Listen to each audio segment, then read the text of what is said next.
HakeReport.com. I said the HakeReport.com. It is 9 a.m. here in Los Angeles, and it is Tuesday, the 14th of May, AD 2024, and we're going to have a fun show, I hope. We will talk. I took all calls yesterday. I hope to cover some stories, you know, the demographics, and these women pushing dirtiness. It's terrible. They don't know. What's up, Army Ann? What's up, Nugget Man? And I have your calls to get to. I will get to calls as well, of course. Some fun music, and let's just. What else? They're pushing these ladies. Okay, so you know how they do underwear ads? I disavow that. But the jealous, envious women are like, they do underwear ads. Why can't I promote breastfeeding type stuff? And not in like a classy way at all. It's disgusting. Shameful. And by the way, Sunday was Mother's Day, and I meant to cover this yesterday, Monday, because we do Soul Junk Sunday carried over into Monday, so might as well do Mother's Day carried into Female Monday. But this woman with Saturday Night Live, man, it's so degenerate. Just the look of it is so wrong. They're pushing males dressing up like women, basically. Or dressing up not morally straight-wise. So I know it's unpleasant, so hopefully I'll kind of rush through it. And I've censored some things, but I also have it uncensored so you can see what I censored, you know, but hopefully don't look too close, you know, that type of stuff. Hopefully I won't spend too much time on it because it's really unpleasant. I don't like to cover unpleasant things too gratuitously. You know what I mean, Jelly Bean? I know what I mean. Steve Taylor Tuesday and 238 Tuesday. We're pumped about the music, aren't we? Me, myself, and I. So anyway, guys, let's just get right on with the show. 1, 2, 3, 4. Oh, it's the Hake Report. The Hake Report. La la la. Oh, it's the Hake Report. The Hake Report. La la la. Hey guys! Oh, it's the Hake Report. The Hake Report. La la la. Oh, it's the Hake Report. The Hake Report. La la la. So, how you guys doing? I'm fine. What's up, Facebook crew, the faithful few? I'm wearing my King of the Cage t-shirt. I have so much clutter now that I have to, like, move stuff around. But yes, King of the Cage is the one, not with the hand holding the crown, but it's the one with the bald eagle. Bald eagle. And it has the, you know, the American eagle. And it has a tattered American flag. And it says King of the Cage. Yeah, does Hake look like a cage fighter? I don't know what that thing is. I'm not sure what that is. What does it say? I don't know. But it's black. Black is slimming. You wear I heard from a Christian musician that black is, which is to say liberal, which is that black is slimming. I heard that black is slimming. When you wear black, it's slimming. You know, if you're fat, you wear black, you look slimmer. Just heads up. Shout out to the fat people. We love everybody.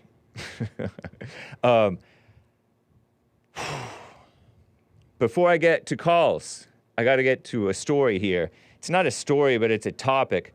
Demographics in the United States by state.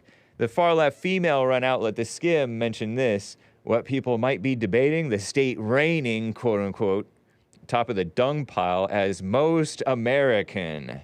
most American. And they share this Washington Compost headline that reads what? I have this in the demographics folder. What state best represents America? The Department of Data, the Washington Compost. Democracy dies in darkness. They want to kill America, and they want people to be, they want the mob to rule, and so they want to cast the mob into utter darkness of anger, lies, and hating of our greatest president, Trump, and stuff like that. This week, we take a stab at identifying the most, quote-unquote, normal state, they didn't put quotes, I put quotes, in the nation, and discover that, at least by one measure, it's the state you'd least expect. So writes the editor for this analysis by Andrew Van Dam, D-A-M. I'm not cussing, it's his name, Andrew Van Dam. No extra M's or N's, so he's probably no relation to Jean-Claude Van Damme. Directly, anyway. Out May 10th, 2024, which was this past Friday. And so I have this, I took a screen recording of me perusing this graph, but I looked at this headline, and it has a picture of a cormorant, a beautiful picture of a beautiful bird. Cormorant is how you pronounce it, right? Double-crested cormorant. C-O-R-M-O-R-A-N-T. And the A-N-T is kind of like pheasant. That kind of cormorant. Hopefully I'm pronouncing the rest of that word correctly. Isn't that a beautiful bird? Wild-looking bird. Crazy-looking bird. You don't want to get too close to that bird. Got this hooked beak thing. Green eyes. Just nice. Double-crested cormorant in the Everglades National Park, Homestead, Florida. I don't know why they picked a picture of that bird. Maybe they wanted to just not show a diversity picture. Good for you, Washington Compost. Turning over a new leaf. Maybe they're going to usher in our greatest president, Trump's America. So this person, I don't know.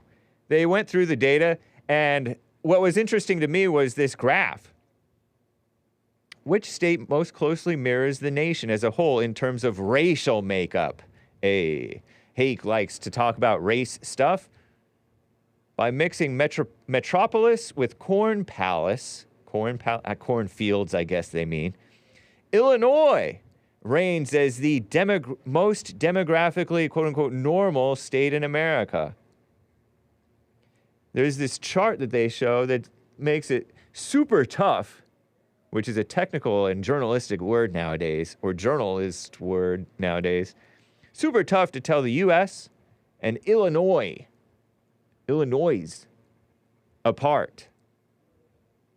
And they show this graph that shows each race or ethnicity, since these Latinos, Hispanics, are not supposed to be a race, but they kind of are. They're like into la raza, many of them. Or their country of origin.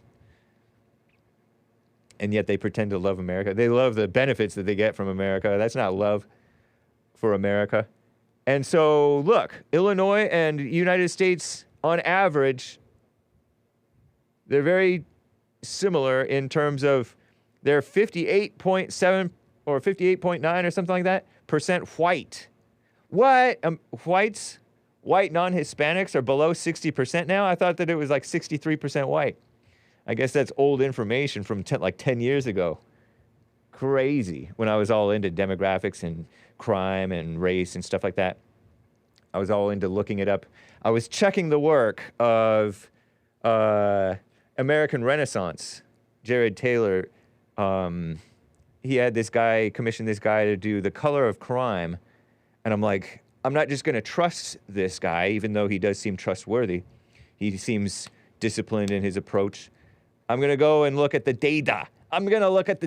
Department of Justice, criminal victimization surveys, the FBI crime stats, and look at Office of Juvenile Delinquency, Juvenile Justice and Delinquency Prevention, all those data things. and found out that sure enough, yeah, the blacks out of control per capita.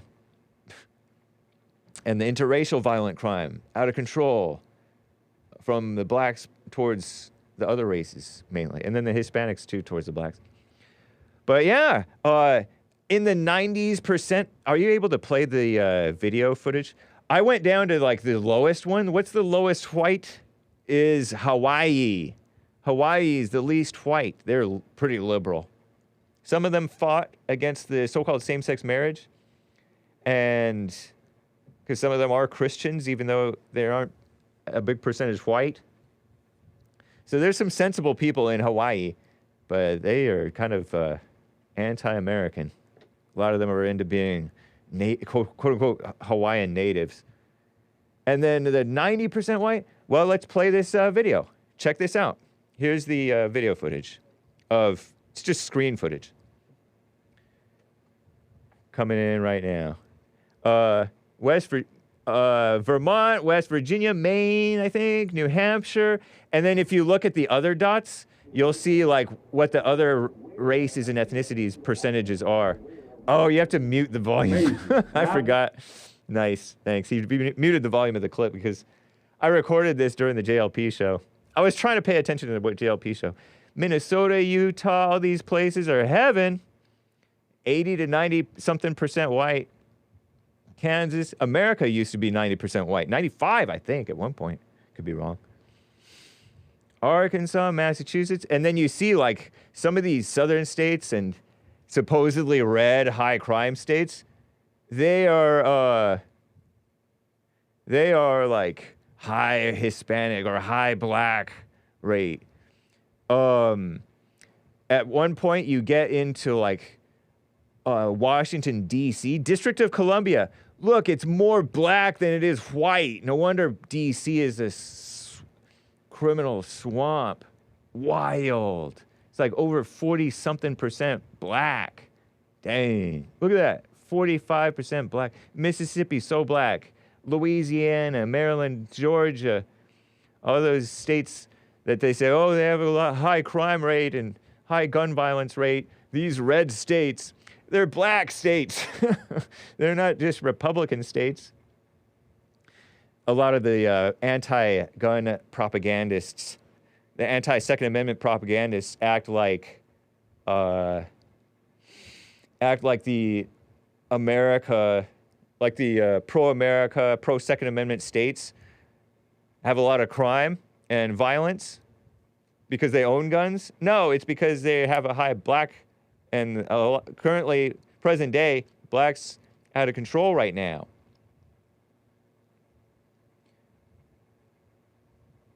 D.C. is not part of the United States, says the Lord High Prince. Yeah, we should kick them out of there. Abolish District of Columbia. The swamp itself, and it's also very degenerate, very LGBT, if I'm not mistaken. Just a bunch of phony politicians and phony people who work for the phony politicians, and they have their phony rules. But we love them if we love anybody, right? We don't judge them. Well, maybe we do, but we need to repent. It's true. I laugh, but it's true. Ghost Rider asks in the chat, isn't that what inspired, if you want to use the word inspired, Dylann Roof? He was shocked and PO'd, put out. I'm very put out, PO'd, put out. It doesn't mean that other thing. At just how bad it really is. Yeah, he's like, he had black friends, or at least a mixed race black friend, best friend, as a kid. Grew up amongst black people. I forget Raleigh, North Carolina, somewhere. He was friends with the blacks, and he heard all this media talk about white racism, and then he looks up black on white crime and finds out, oh, black on white crime is way out of control. If this racism against whites is so real, oh no, actually it's a crazy attack upon whites, both from the media and from the blacks themselves who are brainwashed and angry. And all anger is misplaced, but misplacing their anger on whites when whites have nothing to do with their situation. And then he turned black too and misplaced his anger toward the blacks, because disproportionately blacks are R-wording, and there's a whole lot of this interracial stuff being promoted, and it's so wrong. And it is wrong, but he's angry about it, and he's worse than them. He murdered people in that black church. It was a Democrat church, but that's the same thing as saying a black church. Pretty much. And he's, he was poorly raised, by the way, sounded like. I mean, don't you have to be pretty poorly raised? Most people are, right? All people are, but distinctly poorly raised. I think he was on drugs, maybe. Father was far from him, I think.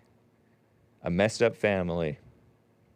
Just like Krishan the Don said on the Hake report yesterday when he called in, talking about the whites are turning in, becoming what they ate. Being all into the race, which is not characteristic so much of the whites, to be into it. It can be characteristic to acknowledge it. It should be characteristic to acknowledge the reality of the situation, of course, yes. It's become all too characteristic among many to be like, la, la, la, la, la, la, la, la, la, la. Everything's fine. We just need to be nicer to them. That's evil. That's evil as well. Huh. And so they call that normal. Hispanics like hovering around 20% of the country. And they're not the kind of Hispanics, many of them, who love the country and love the white people and love the black people. Oh no, they hate the black people worse than the whites do. Or the blacks do sometimes. I don't know if anybody hates the blacks more than themselves. Whew. Not good. I think that part of the solution is, what is the solution? Keep your head down, live a quiet life. Doesn't the Bible say there's nothing better than to live a quiet life, work? God keeps him occupied with gladness of heart. He seldom reflects on his life, reflecting with regret or whatever, or thinking about his life and worrying about what's going to come or whatever, because God keeps him occupied with gladness of heart. Something's in like the Proverbs or Ecclesiastes or something like that. It says live a quiet life, get along well with everybody, and you can convert... You can maybe even convert some of these illegals. And if I do say so myself, I've converted some illegals who thought that there was like racism. I'm like, racism isn't real. It's just a thing to get people to smear the whites and blame the whites. Something like that. I said that to an illegal friend. And years later, he came back to me and said, you said something that kind of woke me up. And now he's like a pro-white, not pro-white in the sense that he's like a white nationalist guy, I don't think. But he's a man of love now. So you can... didn't Jesus kind of praise this man who was shrewd, who he was going to get fired? The whites are going to get fired from America right now, right? If they're not already. They're kind of already. Like, your days are numbered. And so this guy, he was a slave. He was like the chief slave, and his master was going to fire him. So, like, he started writing off debts. How much do you owe? Let me cut it in half. How much do you owe? Let me cut it in half. So he ingratiated himself with a lot of people so that after he got fired, he was didn't have to dig ditches. Because, some of us are remedial in our fitness levels. Don't have like a strong back to dig ditches. And so we become friends with people who can dig ditches. The Hispanics, the blacks, the Asians who who make the copycat technology that, and then make money off of our inventions and stuff. Not mine, but the white people's inventions, and make friends with the Jews and the Muslims and stuff. And then the master, according to this parable that Jesus told, praised the, pardon me,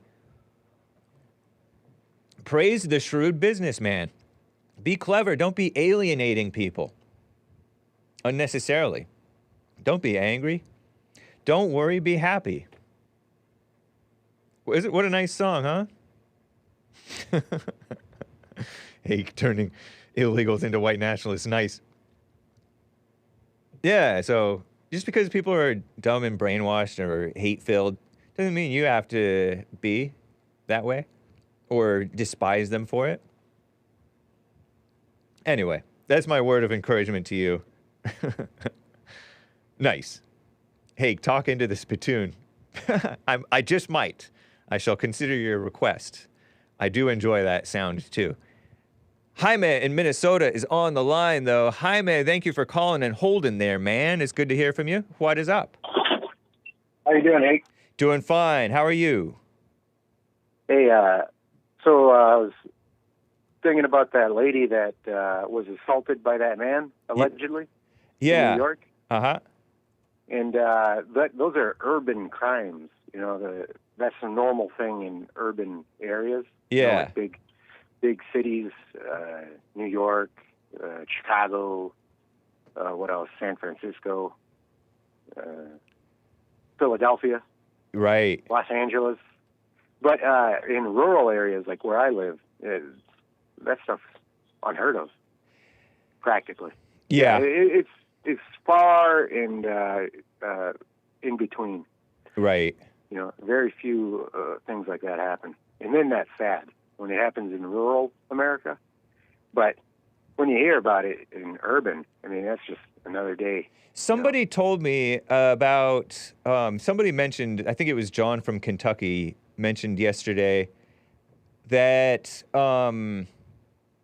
that guy who got dragged 10, 15, 20 years ago by a truck, the white young man dragged this black young man or something like that by a truck by his neck or something like that and killed him. Was that rural? Well, I never heard of that. Oh yeah, it was kind of a big story for, I mean, people still bring it up because it's one of those rare cases of white on black violent crime. Yeah. Yeah. Sure that didn't happen in urban? I want to say it was like, I have Texas in my head, but pardon me, Texas, if I'm smearing you guys. Yeah, that was probably Austin. Austin?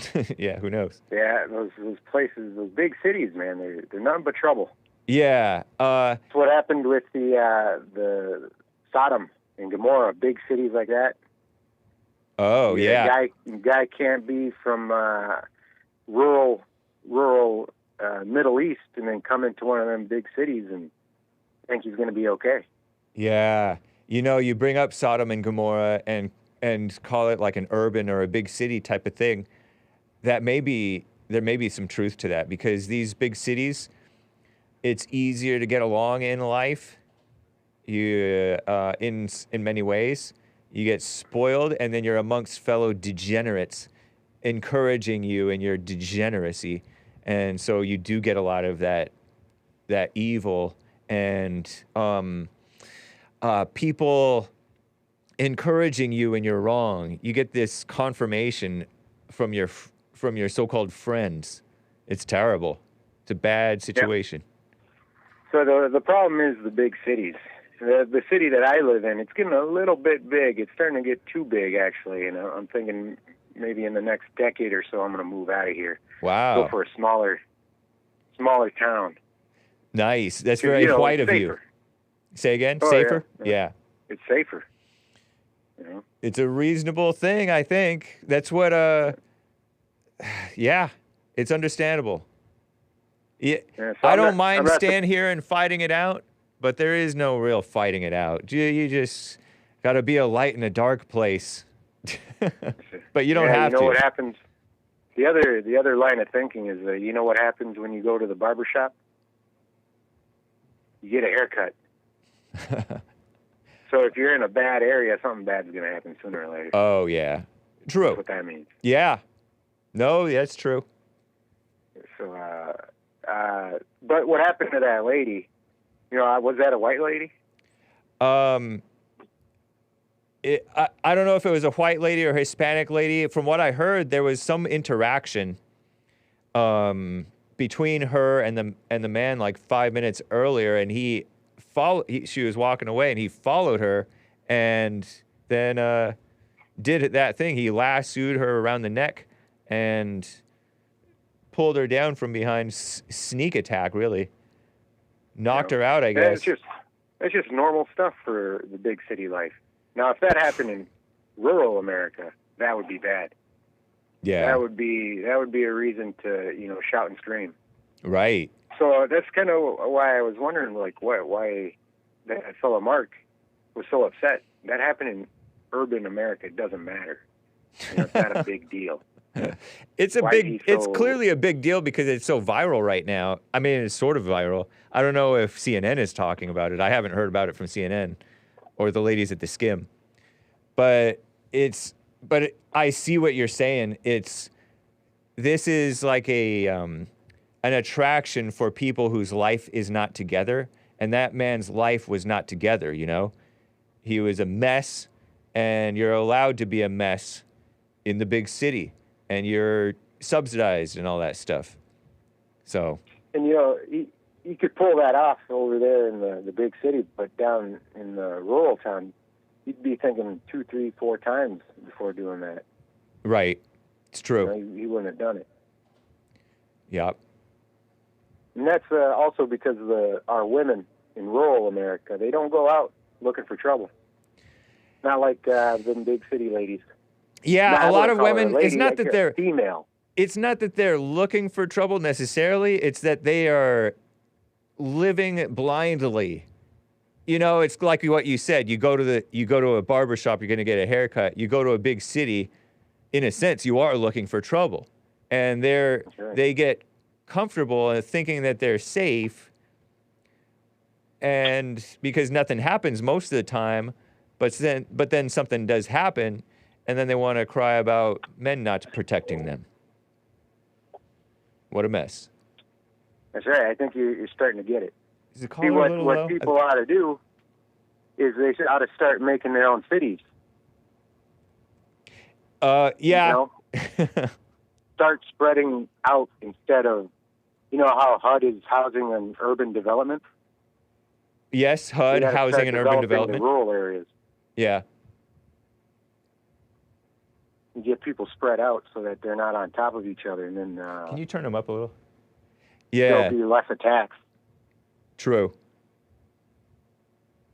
Yeah. Just something to think about. Okay. Nice, man. Appreciate you. You too. I'm in Minnesota. Bye. Bye. Thanks, man.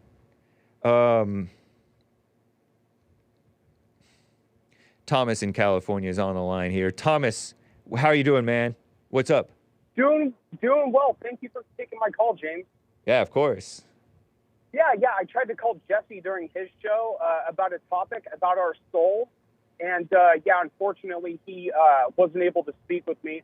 But, I just wanted to give you a call and see what you thought about that. So to set this up, I believe we're on the same page. I'll set it up with a couple of questions. So can you come close to your phone? Come close to your phone, man. Yes. Can you hear me? Yeah, but you're coming in quiet. Are you able to crank him up too? Or is it just me? Is he kind of loud, No, plenty loud enough by the views? I would tell you it's Satan, but you might laugh at me. It happened when I called Jesse last week. You guys aren't having an issue with your phone. It's more, the forces of evil going crazy when the truth, two men of God try to fellowship in search of the truth. You know what I mean? Maybe so. Yeah. Do you hear me clear now? I hear you clearly. It's just coming in a touch quiet for my taste. And then some of the people complaining too. Yeah, I'll raise my voice. Yeah. So my first question to make sure that we're on the same page. That sounded good. Thanks. I agree with Jesse that we are not our body. Do you agree with that? Yeah, I do. Okay. And It's interesting though because it's a big temptation to be insecure about one's body or proud of one's body because it's kind of like a record. It's kind of like a record. It kind of indicates how you've been living, if you've been eating right and exercising or skipping arm day or whatever, or getting enough sleep, drinking too much water or whatever. Yeah. And then whether you do it right or wrong is the spirit that we operate under. Do you agree with that? Kind of, yeah, to a point. There's also like you can do the right thing in the wrong way. You can eat. That's true. Right, and it's all ego and selfishness. Exactly. I was about to say that's the ego. Perfect. Yeah. We're definitely on the same page. So there is the Trinity in Christ, and then there's also the Trinity in every single human being. It's people will say mind, body, and soul, but it's more body, spirit, and soul. The body is our physical body, right? And then the spirit is everything that we do, everything that we say, how we act out. This is where I believe Jesse is misunderstood. He doesn't believe in free will. It's that everything that we do, how we operate, is done by the spirit. It's not done by us. The only choice we ever have is to say yes or no to good or evil. Does that make sense? What's the soul? The soul is the aggregate of all of our senses, okay? Now, when you think about it with human beings, we have characteristics, physical characteristics, that are not duplicated. There's only one. With our eyes, our vision, that sounds like the body. Let me get through it. Okay, so we have the eyes, right? Our retina, which is unique. Nobody else has the same retina. Our vocal cords, our voice is unique. We can, do voices. Some people are really good at impressions or doing fake accents or whatever, right? But you're talking about the body. You're not talking about the soul. Still, let me get through. I'm just explaining them all, and I'll explain the aggregate, right? Our thumbprint, that's the touch, okay? Right? Okay. And then our ears, how we hear, our earlobes are unique, right? And then the last one is our scent, our pheromones. Now, dogs prove they smell our soul. They don't, humans, we see each other, we hear the voice, we smell that, we take all that in and we identify that person. The way how dogs can pick up a scent, that's basically smelling somebody's soul. So our soul is the aggregate of all those things. The combination of that are our eyes, our thumbprint, our scent, our essence, and then our ears. Basically, all that in spirit is our signature. And then at the point of death, you're either in the book of life or not. See, I don't understand what the difference is between a spirit and a soul, but you're saying the spirit is what you do. The soul is you. So the spirit is one of two, either good or evil, right? God or the devil. The soul is me. Your soul is your soul. Your eyes are your eyes, your ears, your experience, everything. So you take all your senses and every experience, every second of every minute, every day of your life, that's the aggregate. That's your soul. Does that make sense? Not to me. I mean, I follow what you're saying. Okay. I disagree with it. Yeah. I don't buy it. It doesn't sound like that's what the soul is. I don't know if the spirit and the soul are different, or maybe they are. But you're right. I mean, you make an interesting point in that the spirit is either the spirit of God or the spirit of the devil, and so exactly. So and then there is free will. I am of the thought, just like it is written, that God destines no soul for destruction. He gives us all the way back, and that's through the Son. Okay. If the soul and the spirit were one, we wouldn't have a choice. We wouldn't have a free will.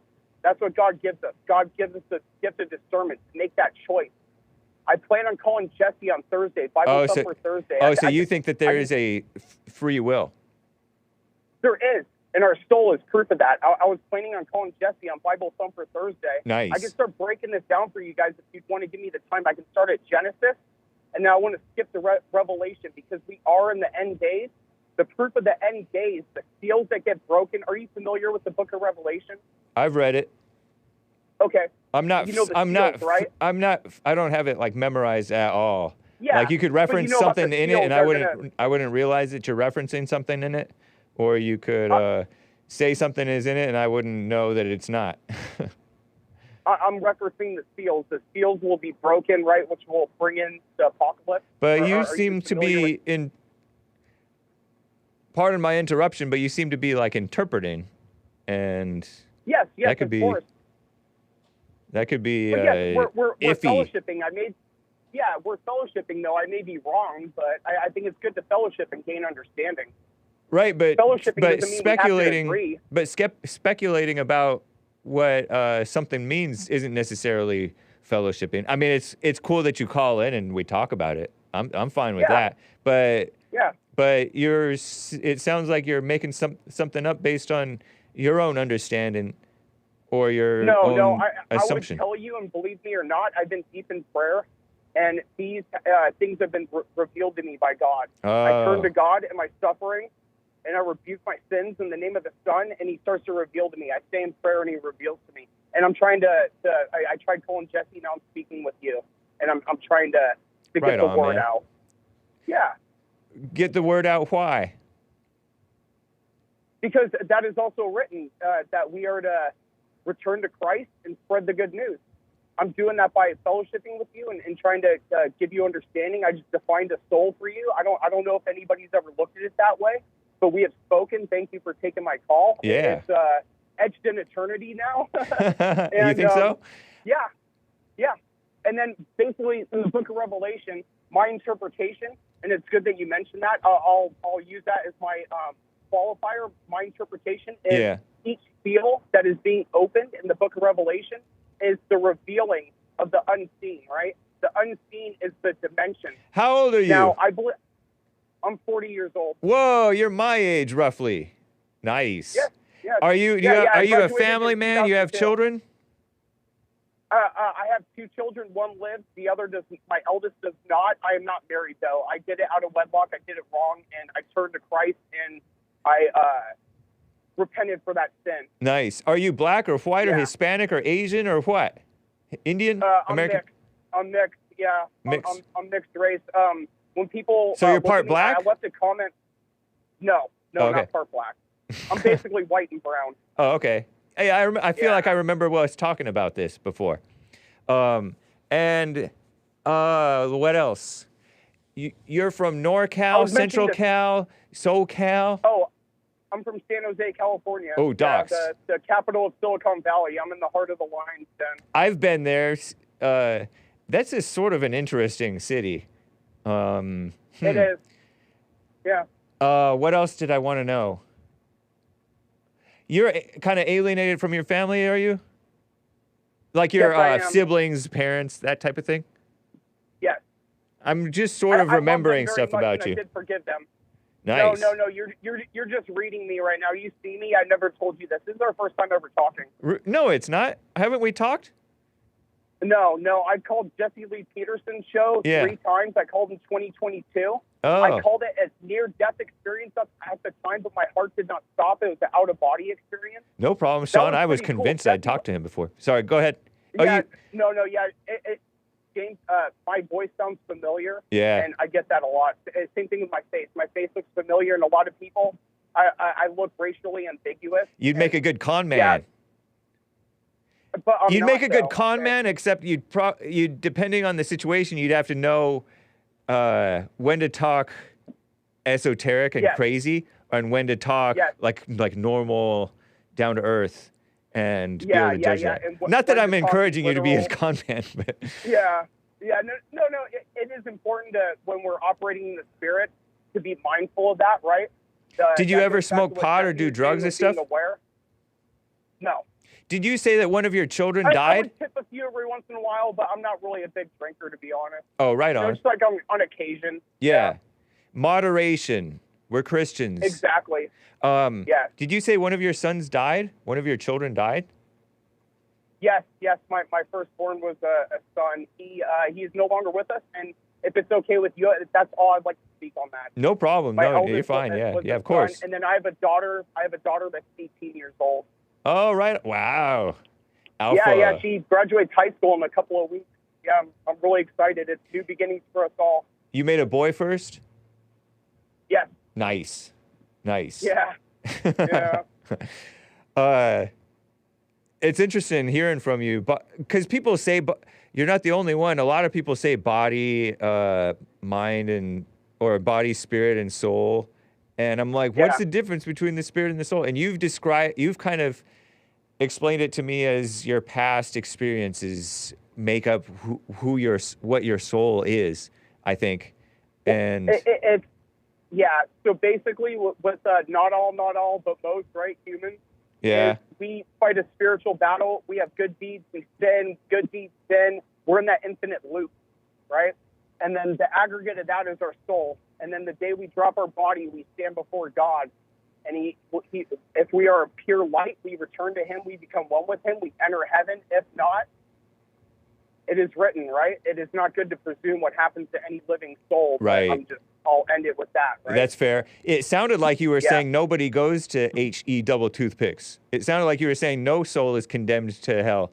But or that God doesn't. I do not want to say either way, because when you do that, you play God, and then it sends you to what? Death and destruction, right? Yeah, should be. You don't want to give spiritual misinformation like some people around here. Exactly. Yeah. Like the Bible thumper Christians, especially of old, that executed witches. Them doing that was playing God, and that was very evil. Oh, interesting. Huh. Yeah. Okay. Man, it's fun talking to you, Thomas in California. Call me again sometime. Amazing. Yeah. Do you have a good memory that you would remember never having spoken to me before, or do you have one of those iffy memories? No, I know for a fact we've never spoken before. Okay. We are around the same age, but I was born and raised in Northern California. Yeah. This is my first time calling your show. Have I met you at church? Have you come to church before?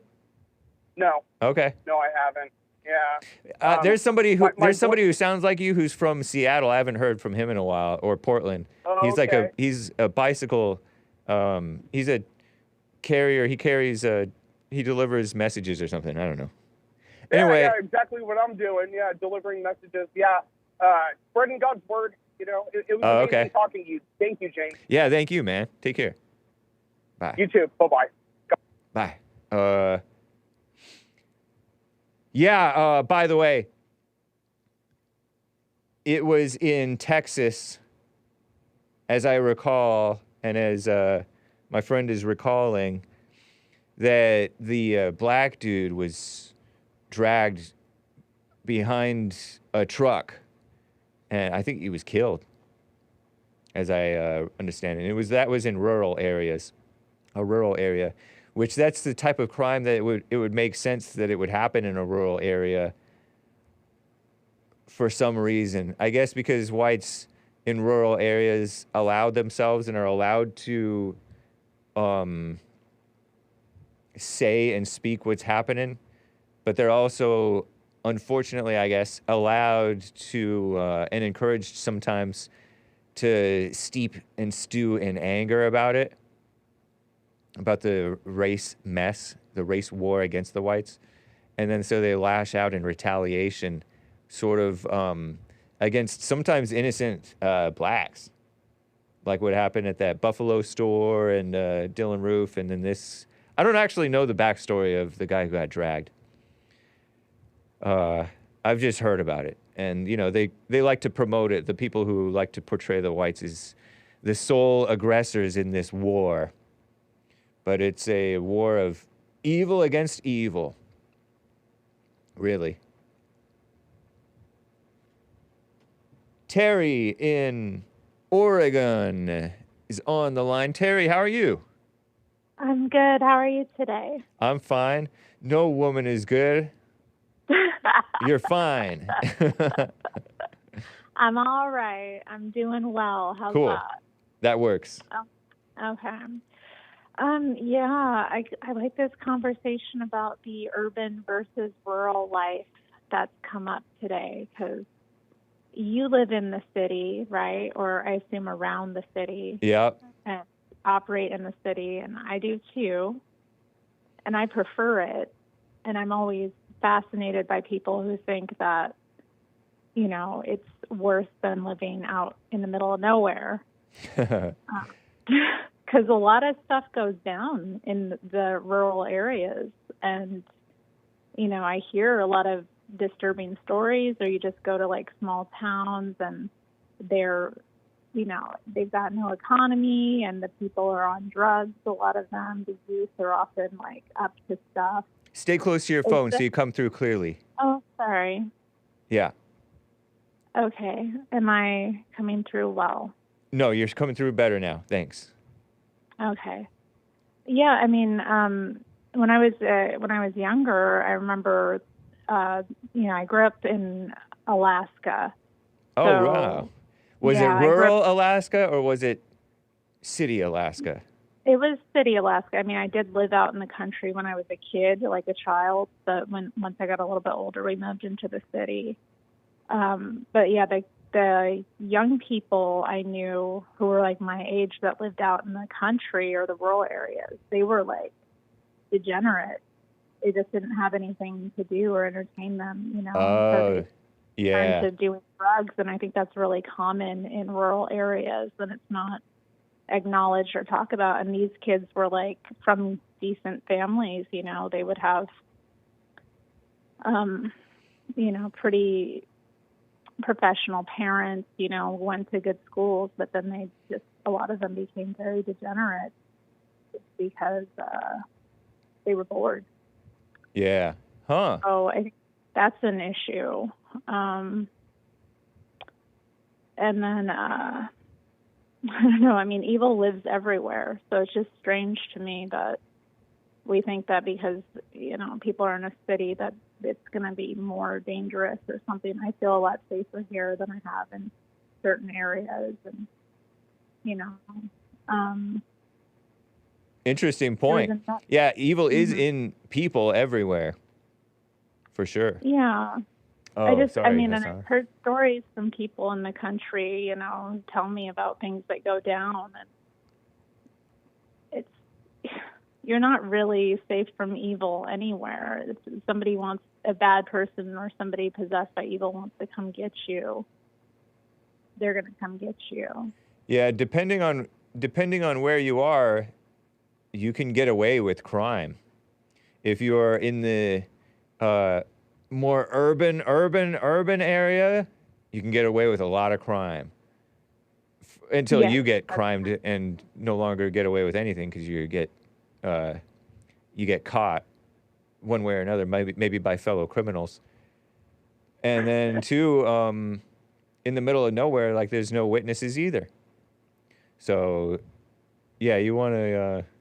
I understand your position. It's interesting. Hadn't really considered it. There are people who are kind of built for that more independent life, though, who handle it very well. And so those are a lot of those people are some of the best people. And you kind of contrast it as like the middle of nowhere, but it is just kind of boonies, a little bit less populated, but there's still people around. Like I've been to Big Bear sometimes, and they're more conservative there by and large. There's more people who knew that George Zimmerman, for instance, was innocent. Innocent unless proven guilty, right? Whereas you come over here and people are more brainwashed. The city people are more oftentimes brainwashed in their own bubble. Everybody lives kind of in a bubble. I get that. But yeah, there's definitely a draw for suburbs, if not suburbs, maybe even better than the cities. I disagree. I would not want to live out in the suburbs. No? No. I like it because there's more parking. You're not even, some cities are not even allowed to park on the street at night. So you can drive down the street and not feel like there could be somebody who's about to jump out in front of you. You can find parking much more easily. People are more decent. It's more, people aren't all jammed up against one another. The The traffic is not as bad. And so there's less stuff locked behind cases because there's less crime. There's a little bit less homelessness. So there's a lot of draw to the suburbs. Would you want to live in the suburbs if you were married and had a family that you had your kids growing up in? Would you want your kids to grow up in a suburb type of environment? Or are you familiar with suburbs, really? I'm familiar with them to a certain extent. I think it would depend on the city or town. Yeah. You know, I think that would depend. Yeah, I mean, I guess maybe I'm also kind of spoiled because the town I'm in is not too dangerous. Or Yeah. the city I'm in is too dangerous. Like. And you've lived in it it sounds like you've mostly lived in cities all your life, or just rural, and you've never really been in suburbs. Yeah. In the right suburbs. Yeah, I haven't lived in the suburbs. No, I'm not of that stock, I suppose. So I have a prejudice against it. Yeah. Don't knock the suburbs till you. But anyway, it's good to be happy. It's good to be content where you are and know how to live where you are safely as possible, you know? Yeah, and I also think it's important to expect, you know, that people are going to behave properly and decently, and not to just have the expectation that, you know, people are going to be criminal and nasty. I think when you have that mindset, you can set yourself up for, I don't know. You know, there's people that they seem to just attract trouble to themselves. Yeah. Because they have that, like, fearful mindset all the time, or they think everybody's a threat to them.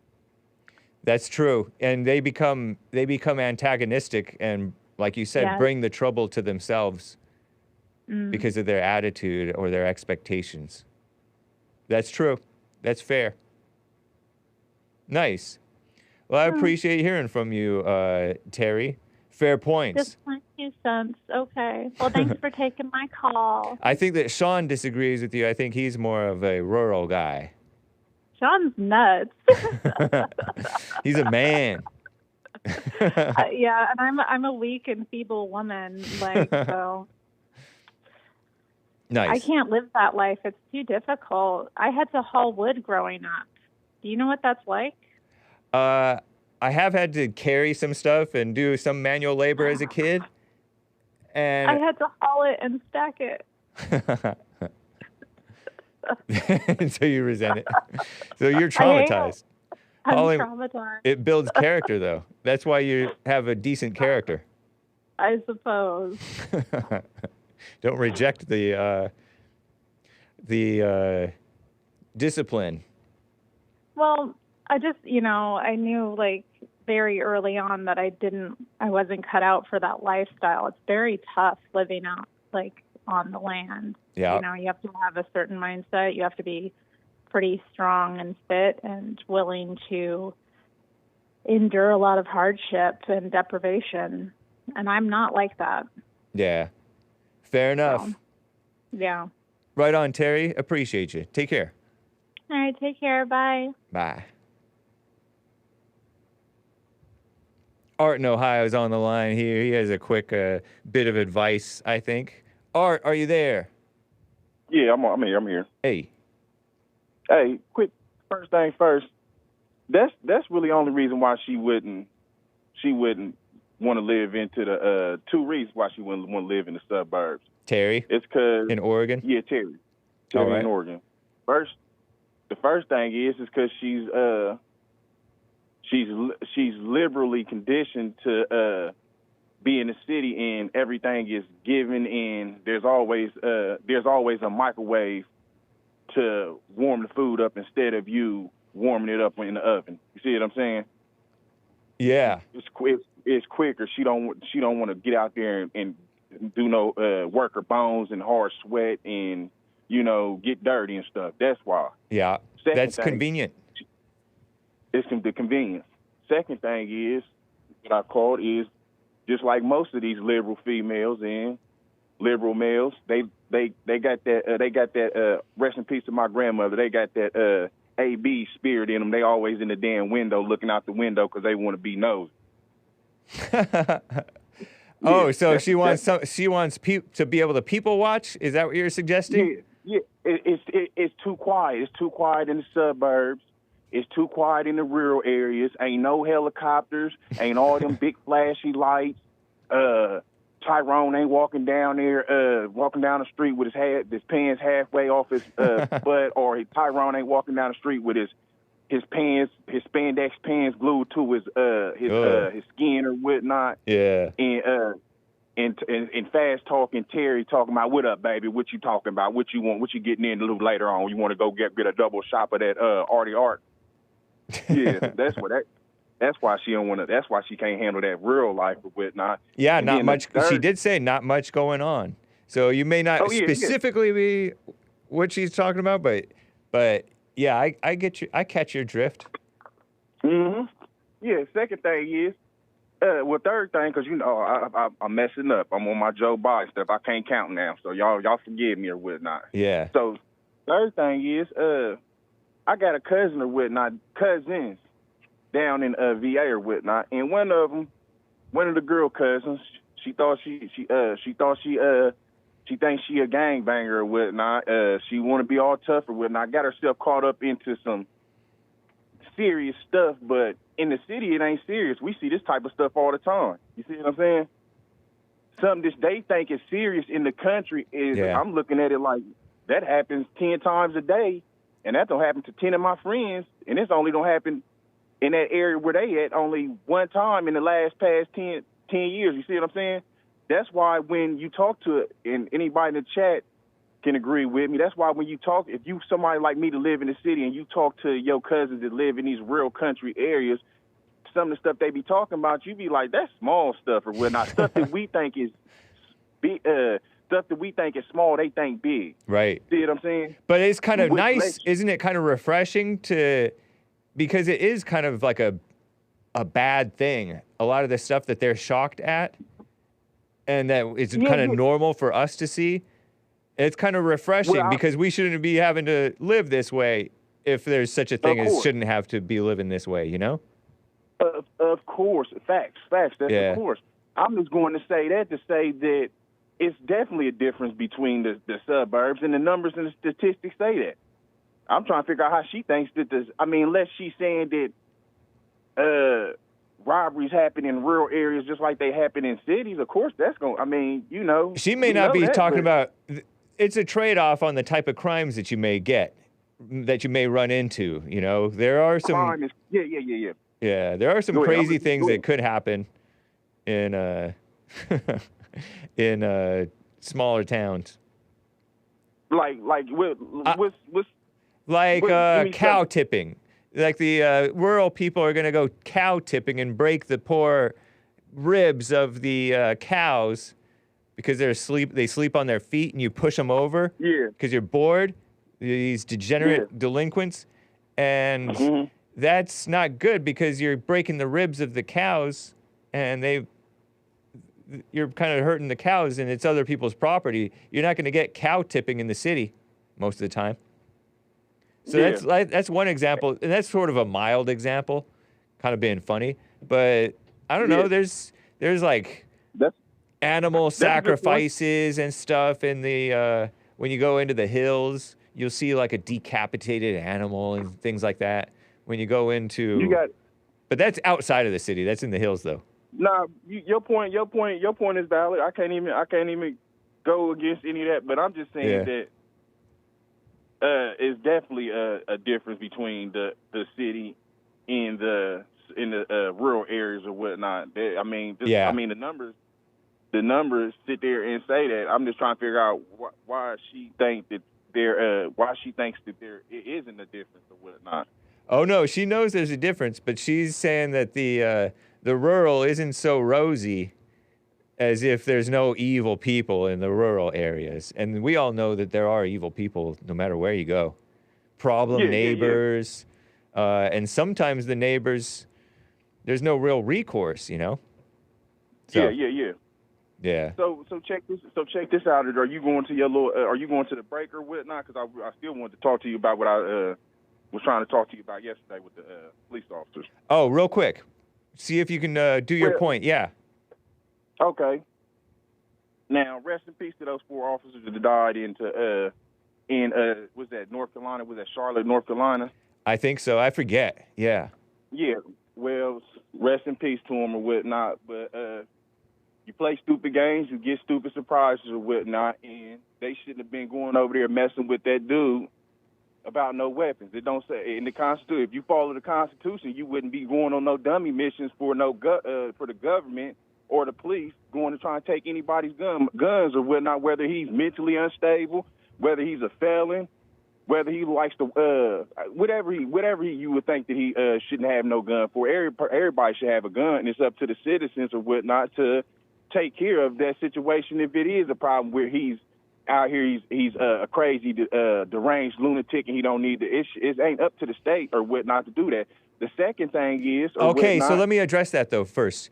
Okay, so you're referencing these 4 cops who got killed by this guy who they were serving a warrant, and he had like a weapons charge. And Art and I both disagree with the notion of people not being allowed to carry guns. If you shouldn't have a gun, then you shouldn't. Maybe you shouldn't be free walking the streets. You should be in jail or something. I'm with you on that, but that's not really the cops' fault, because the cops would have to quit their jobs if they're not going to enforce this unconstitutional law. They have to enforce the unconstitutional laws.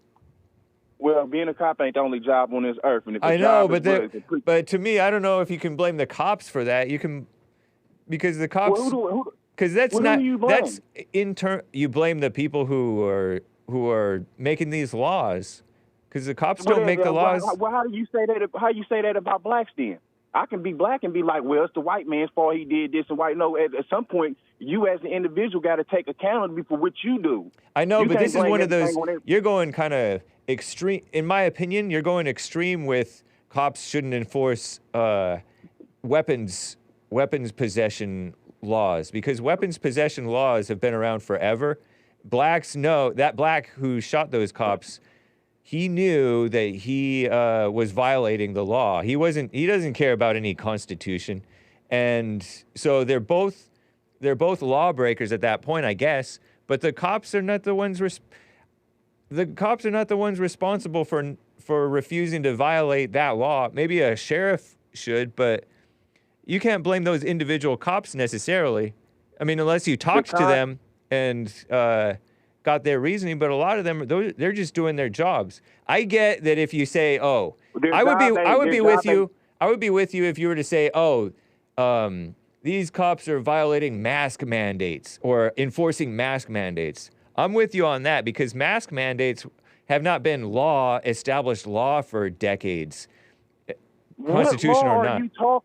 What law are you talking about that says that he can't have no weapon? I don't know, but it's been a law. We all know that there's laws against people having weapons. It ain't no law. You don't know because there ain't one. The Constitution says. I know that the Constitution says, but they've been making these laws, constitutional or not, that felons can't have guns or whatever. You listen to what I'm saying. You clearly don't understand. Those laws they're making now don't over-trump with the Founding Fathers in that the original documents it started out in states it's saying. I agree with you, man. I agree with you on that, but that has been the case for decades, that you're not allowed to have weapons, right? Felons or whatever are not allowed to have weapons. It could be. It don't mean it is right. I know. I agree with you. It's not right, but they've been that way forever, and to me, it's unfair to blame those cops for enforcing that law, because the cops' jobs are to enforce the law. No choice. It's not their fault because they didn't have a choice whether they picked the job to be a cop. Right. No, that's BS. No, I think you're BSing because you're going too extreme with this freedom stuff. It ain't no extreme. So are you a constitutional conservative, or do you follow the Constitution? Are you a conservative where you follow? Where are you at? Because conservative. I'm more practical. The practical reality is you're gonna get You have to live in Do you believe in the reality, man. Just Constitution or not? because the Constitution Do says you believe in the Constitution, Hake? That's somewhat, what I'm asking. yeah. No. That's what I'm saying. We ain't gonna agree. I'm straight out for the Constitution. You in the middle. But you have to know basically, that guy got killed too, right? Did he get killed? yeah, he got killed. So do you blame the cops for him getting killed, or do you blame him for getting killed? You said, do I blame the cops for him getting killed? Or him for him Yeah, getting killed? I blame the cops because the whole situation that never happened. No, man, you have to blame him because he's a criminal. He had no right or wrong. You don't have a right to shoot the cops just for them violating your rights. Just because they're wrong for taking your gun doesn't mean you get to shoot them. You can't violate, and you might have a This point, guy but what was I'm saying is I can almost guarantee you, Art, that this man did not believe in the Constitution. This man whom they were arresting. It don't matter whether he believe in it or So not. that's not he his- might not know about the Fifth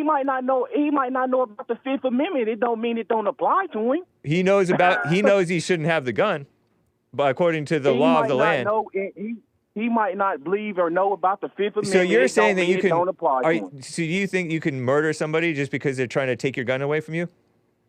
These cops? Ain't that the same thing that happened with Jack Bauer Rittenhouse? So see, this is my thing with No, you. the Rittenhouse was not. No, it was not it's cops. The same difference. No, it's the same Rittenhouse. difference. A person, hey, Art. Oh, let me finish what I'm saying. No, hold on. Art, Rittenhouse surrendered to the cops. Sir. Yeah. You ain't listening. I said that's the same thing that happened with him. People were trying to take his gun and he killed people. Yeah, but it wasn't cops trying to take their gun. I'm saying you saying what you just said is that you believe that just because the cops try to take his gun or whatnot. What I'm saying, if anybody tries, it don't matter whether you a cop, a baby, or it don't matter if you a kid. That's what I'm saying. I disavow that. I disavow that, Art, because you're being unreasonable. You well know that the law of the land is against the Constitution. You don't have a Constitution. And so nobody is going to be on your side. When was the Constitution suspended then if we don't have no Constitution? Around the Civil War, maybe? And this is a fact. Yeah, it's a fact. You don't have your rights. So you might as well live in reality knowing that you don't have your rights and obey the law of the land, even if it is against what the Constitution says. That way that way you live another day and those cops live another day, and you can hash it out hopefully in a peaceful, normal way. Because that man it's that man's fault that that man died. Well, it's the cops' fault that they died. And I also would I follow what you're saying. I follow what you're saying, but I disagree with that. But I follow what you're saying. I can respect it somewhat, but you're going extreme.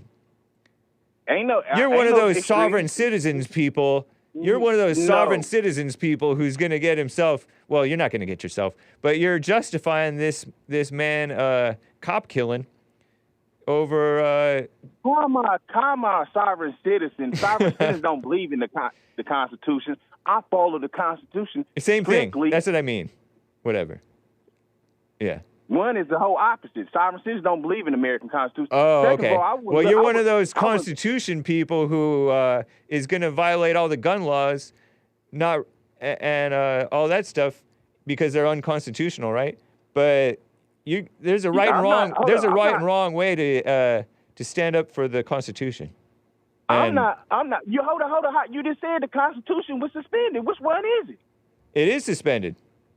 So what are you saying? And you just sit here saying you're standing up for the Constitution or whatnot, and the Constitution. Well, hold up.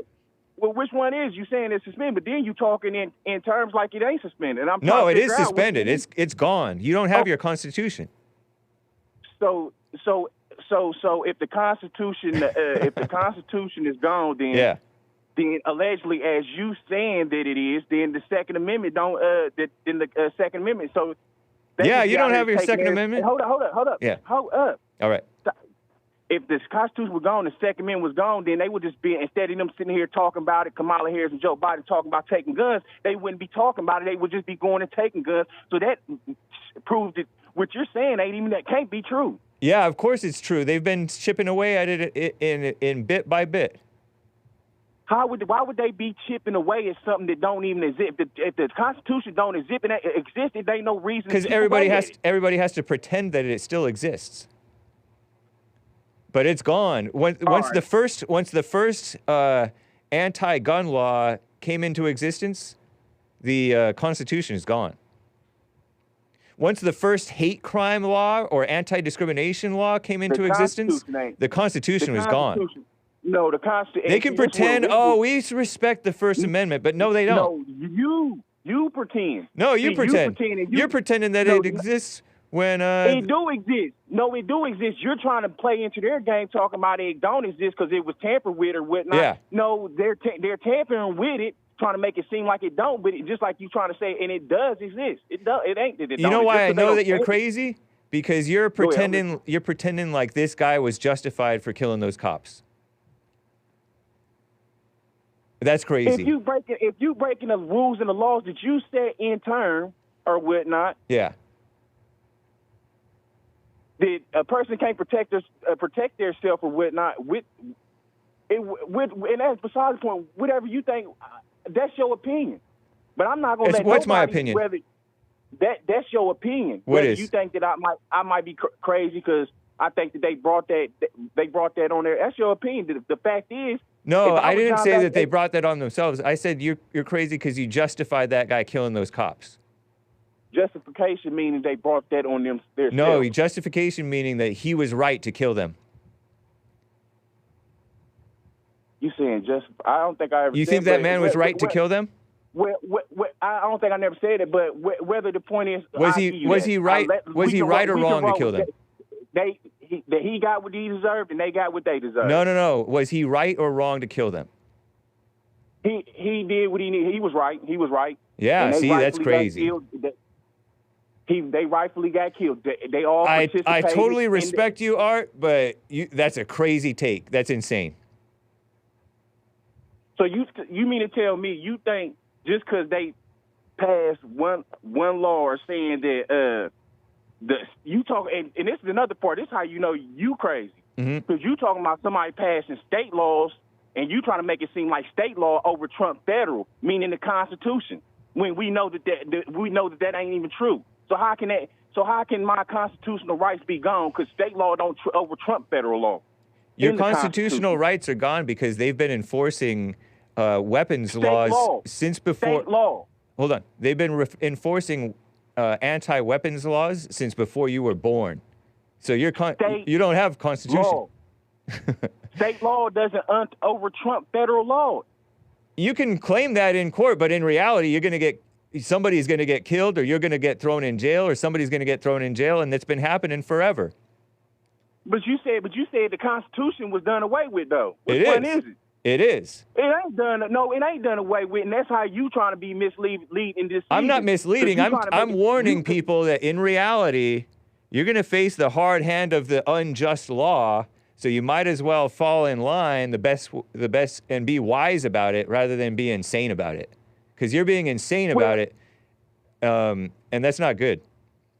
So we should just go ahead and fall in line and let everybody and their mama come across the border and keep robbing American citizens then in your sense and how you talking. No, that's crazy. That you're not even listening to me. What are you saying? I'm saying be wise. You're not being wise. You just sitting here. Would you just repeat yourself, please, again, if you don't mind? Be wise. You're not being wise. Oh, I got that part. Yeah. I'm talking about the... And so since you know that the law of the land is against you, it's against whites, it's against blacks. It's the law of the land, whether you like it or not. You go to court, you're not going to win your argument in court. The courts are against you. So that's the law. That's the law effectively. Yeah. That's because independents like you, independents and liberals like you, y'all trying to make it seem like I'm not the judge. I'm not the judge that you're going to talk to. Let's say you get caught with a gun. You're supposedly not supposed to have a gun. I'm not the judge. If I were the judge, I'd be like, you know what? You're right, Art. You should have your gun and you have your Second Amendment. I would let you off, but the whole rest of the people, the whole rest of the judges are not going to accept that argument. So I'm living in reality, and you're living in this, oh, I got my Constitution, and everybody knows that you don't really have your Constitution.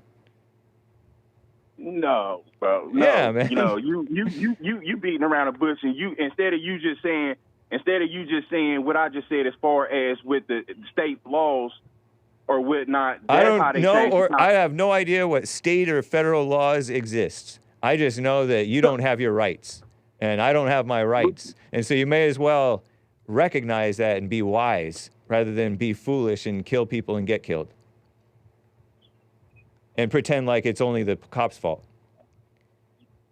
Well, I mean, it is. You can live like that, but that's insane. That ain't how I'm living. I mean, I know the Constitution. Good. I'm glad that you're not living that way, because that would be unwise. Anyway, what was the second point that you wanted to make about that, real quick? But just like I was saying, even with that, yeah, they can't even. You mean tell me these people are trying to go house to house to try to take people's guns away or whatnot, and people actually think that cops actually think that it makes sense or whatnot, when the fact that you don't got 4 people and 4 of these officers killed or whatnot, they can't even keep drugs from coming across the border. Yeah, I know. It's a mess. Immigration. They can't even allegedly stop the border from being flooded over. So you mean to tell me that you think that cops is going to be able to go to house to eliminate guns out of the houses? So that lets you know. I would hope not. BS. I would hope not. But that's that type of thing. They're gonna find a way to take away most of the guns. Nah, no, they ain't. And if they are trying to take away guns, it ain't go. It's the only people they trying to take the guns away from is the black people. The criminals. They're going to go after the most vulnerable people first, of course. The people who've set up their lives to be blamed. That's why you should live that's why what I talked about at the beginning of the show is you want to live a quiet life where you get along with everybody as far as you can tell. You follow the law as far as it depends on you, and protect yourself from scrutiny and violating of rights. So basically do what you do, and just think that just because state law changed or whatnot, that the Constitution don't apply to you. I have no idea what you're talking about. You sound like you're bitter. You sound like you're still bitter that that black guy got himself killed and he killed those 4 cops, and you want to blame the cops for it. You sound like you're stuck on that old argument. Hey, you making it seem like I'm standing up for the black dude. I ain't standing up. I'm standing up for the law-abiding citizens or whatnot. But that man was not a law-abiding citizen. It don't matter. All it takes is one person that it happens to, and then it's going to end up violating everybody else. Are you pretending that this is the first person that's happened to? I ain't pretending nothing. You assume that. I never said that. Well, what do you mean? It's been happening for decades, since before you or I were born. They've been taking away the guns from the criminals. They've been violating the criminals' rights to. They've been violating the criminals' rights to bear arms since forever. For as far as I know that in the olden days, Amador has said that when people got out of prison, they got a horse and a gun and like $100 or something like that, and they were able to protect themselves. They got their Second Amendment back. But nowadays they don't do that anymore, because we have liberals running society, and you may as well recognize that liberals are in charge of society. You're not going to get your safe day in court. You're not going to get justice. I get what you saying it, but you're not explaining it to me. I'm already knowing what you're saying, so you explain it to them. But I'm with you though. Okay. Okay, even with that, so when did you think that they started doing that, as far as when they started state laws started violating the rights? What, about the 1980s, right? I would say probably before that, because I want to say that Reagan did some anti-Second Amendment stuff, right, after he got shot. But I think that they were violating the Second Amendment before that. It feels like they were. Nah, I don't think that, because it might have been though, because they like to exploit when crime goes out of control. They like to let crime go out of control. They like to let the illegals in. They like to let people live very poorly, and we had the crack epidemic, and there was a lot of murders during the crack epidemic, and they might have used that to start to violate people's Second Amendment. They liked the mafia and other groups that were doing organized crime. They had guns, and so they might have used those people to violate the rights of us, you and I, like us normal people. But they like to go after. I'm telling you, the vulnerable get caught up first. You don't want to be vulnerable. So why did you assume and think that I think that the black guy is I'm basically supporting him for what he did? Right? What makes you think that? Because sometimes you are kind of on the side of the black stuff. For example, you don't believe in the right to the N-word. I clearly said that I'm for the Constitution, nice. And that's as conservative as the belief. That ain't got nothing to do with me supporting the black guy. I could definitely be wrong. I'm not really holding like a judgment against you on that. So pardon me if I'm mistaken on that. Well, no, because it doesn't matter. It do, because that ain't what the whole point of me bringing that up. I brought it up for the simple fact that it's a chip at them trying to violate the people that. Yeah, it's one chip of many. That's for sure. Yeah. And when I presented that story, did I not say that they violate the rights of the felons? I said they violate the Second Amendment rights of these felons. If he's not, like I said at the beginning of our conversation today, if he's not to be trusted with a gun, he's not to be trusted free. He should be in the slammer and working on something for us. So. Yep. Great talking with you, Art, man. Appreciate you. I'll catch you later. Great conversation. Sir, I'll catch you later. All right. Yes, sir, and I'll catch you later. We rolling with Trump, and I'm about to go twist me up one of these swishers of the sweets with some of that green veggies. Whoa, I disavow. All right, man. Take care. Bye. Bye. Yeah. Oh, man. Normally I have a break, but Art took me on a ride through the break. I think maybe I should cut down to only like one song per show, or maybe a short song at the end of the show, and then a longer show in the middle or something like that. I don't know. We'll see. Kale Somogi says, Hake might be right, sadly, but it's crazy that how far America has gone. As Art said, that story is another chip in the violating of the rights of the Second Amendment.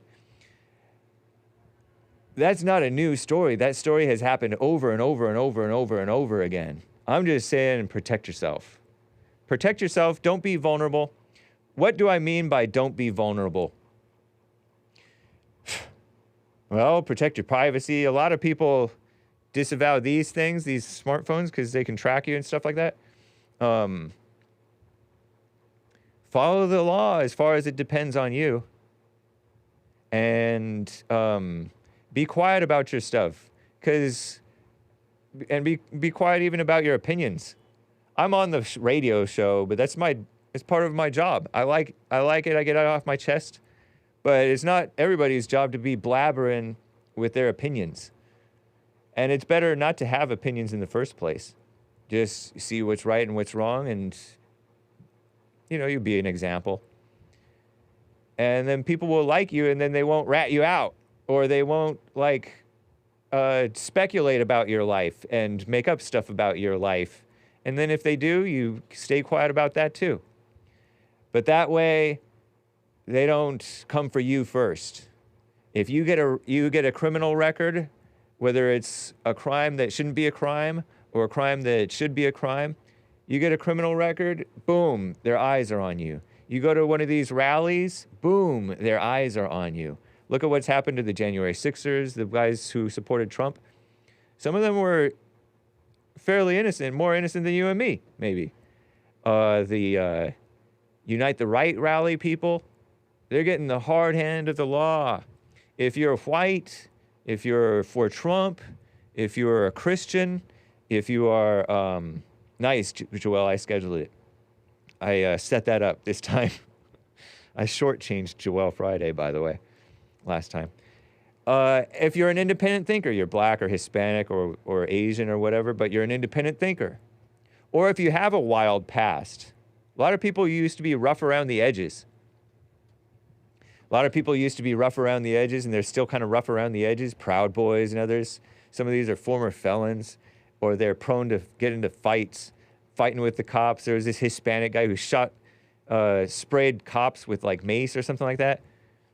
In January 6th, he was like a Hispanic Trump supporter. He's still rough around the edges. He doesn't know to control himself, and he doesn't know how to control himself. You want to keep it chill. Keep it chill. Don't fall to being overly passionate and get yourself in unnecessary trouble. Lose friends unnecessarily. You know? That's what I mean by be wise. Don't be vulnerable. Make money, save money, so that you can protect yourself. Like, look, vulnerable. The blacks are poorer per capita and more crime-ridden areas per capita. And then they have the more crime-ridden Hispanics coming among them and pushing them out of the quote-unquote good education, the quote-unquote good emergency-free services from hospitals, and the crime. There's violent crime in between Hispanics and blacks. They're the most vulnerable ones bearing the brunt of this illegal and so-called legal immigration situation. That's why it's good to live right. And then you won't be quite so vulnerable, hopefully. Anyway. Nice. Austin in North Carolina is on the line here. Austin, thank you for calling and holding there. How you doing? Pretty good. How are you? I'm doing fine, thank you. I wanted to ask you, yeah. Why do you think the Second Amendment was made?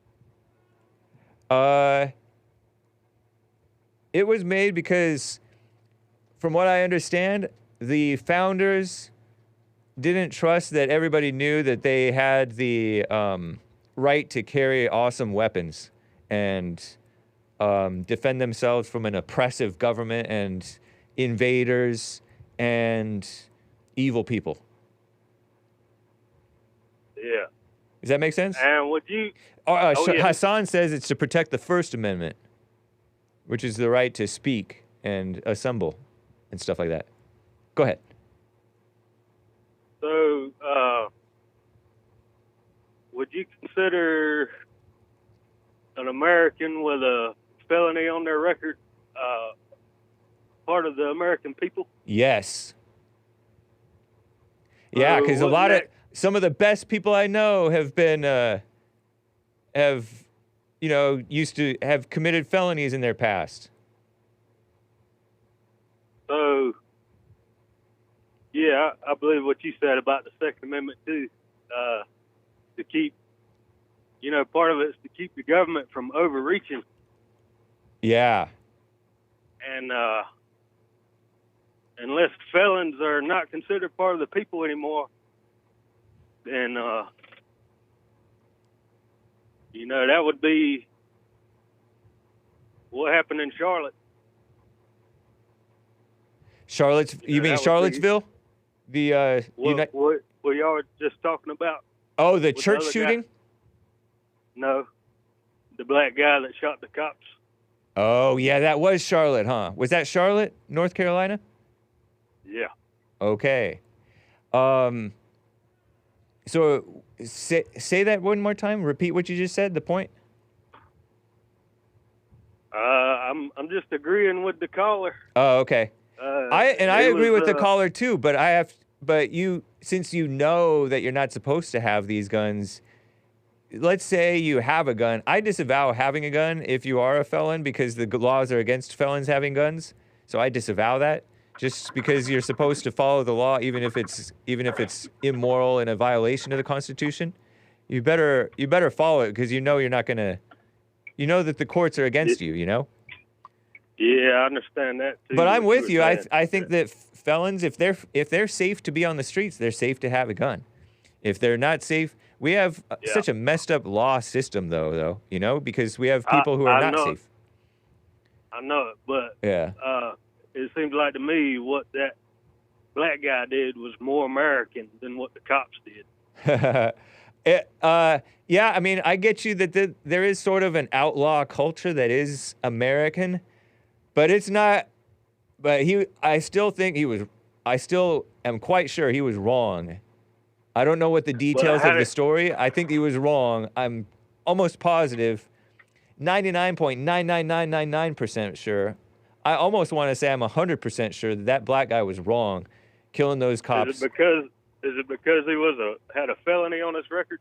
Is that No, why you say that? No, he was wrong for killing those cops because you don't get into a fight with cops like that. That's a death wish. That's murderous, basically. Okay. I say go peacefully. They were on his property, confiscating his gun. Uh-huh. But do you think that he didn't know that was the law, that he was not supposed to have guns? I'm not saying that. Yeah. No, I'm saying if he wasn't a felon, if he didn't have that felony on his record, they wouldn't have been able to go after him for that. Yeah, I'm with you. But I'm saying they will, though. Just like that caller was saying, they're starting out with the felons. Yeah. To make it look like what they're doing is good. Right. So they can, but next it'll be the crazy person next door. Or yep. I know. I'm so with you on that.